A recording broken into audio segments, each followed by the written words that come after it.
சகாக்களே, நாம் அனைவருக்கும் அரசாங்கம் சுகத்தை அனுபவிப்பதல்ல, சேவைக்கான ஆதாரம், மக்களுக்கான சேவைக்கான ஆதாரம் மற்றும் தேச சேவைக்கான ஆதாரம். பிஜேபி சொல்வது போலவே உடனடியாக செயலாற்றுகிறது. ஹரியானாவில் 3வது முறையாக ஆட்சி அமைந்தவுடன் நாங்கள் உங்களுக்கு அளித்த வாக்குறுதிகளை நிறைவேற்றினோம். ஆனால் காங்கிரஸ் ஆட்சியில் என்ன நடந்தது? மக்களிடமிருந்து விசுவாசத்தை பெற்று ஏமாற்றியது.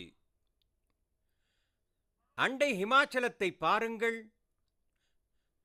மக்கள் எவ்வாறு வெறுப்படைந்துள்ளார்கள். அரசு அமைப்பு எல்லாமே செயல்படாமல் உள்ளது. கர்நாடகாவில் மின்சாரத்திலிருந்து பால் வரை, பஸ் கட்டணத்திலிருந்து எல்லாவற்றிலும் விலை உயர்ந்து கொண்டே போகிறது. நான் சமூக ஊடகங்களில் பார்க்கிறேன், கர்நாடகாவில் காங்கிரஸ் அரசு விலைவாசிகளை உயர்த்திவிட்டது. அனைத்திலும் வரிகளை விதித்துள்ளது. சமூக ஊடகம் அதை வெளிப்படுத்தி உள்ளது. அது சொன்னது A to Z, முழு ABCD, ஒவ்வொரு எழுத்துக்கும் நேராக எவ்வாறு அவர்கள் வரியை உயர்த்தினார்கள், அதனை முழு A to Z வரிசைப்படுத்தி கர்நாடக காங்கிரஸ் அரசின் முகத்திரையை வெளிப்படுத்தியது.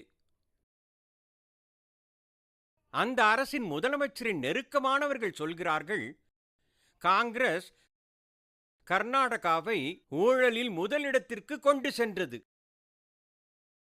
சகாக்களே, தெலுங்கானாவின் காங்கிரஸ் அரசும் மக்களிடம் அளித்த வாக்குறுதிகளை மறந்துவிட்டது. அங்கு இருக்கும் காங்கிரஸ் அரசு காடுகளில் புல்டோசர் செலுத்துகிறது. சூழலுக்கு பாதிப்பு, விலங்குகளுக்கு அச்சம், இதுதான் காங்கிரசின் சாதனை. நாம் இங்கு கடினத்தை நீக்க மலை உருவாக்குகிறோம். அவர்கள் காடுகளை அழிக்க முயல்கிறார்கள். அரசாங்கம் நடத்த 2 மாடல்கள் நம்மிடம் உள்ளன. ஒரு மாடல் காங்கிரசுக்கானது. அவர்களது பொய் நிரூபணமாகிவிட்டது. அவர்கள் முக்கியமாக நாற்காலியை பற்றிய சிந்தனை. அடுத்த மாடல் பிஜேபிக்கானது. சத்தியத்தின் ஆதாரத்தில் செல்வது. பாபா சாஹேப் அம்பேத்கர் காட்டிய திசையில் செல்கிறோம். அரசமைப்பு மரியாதையை சிறமேற்கொண்டு செல்கிறோம்.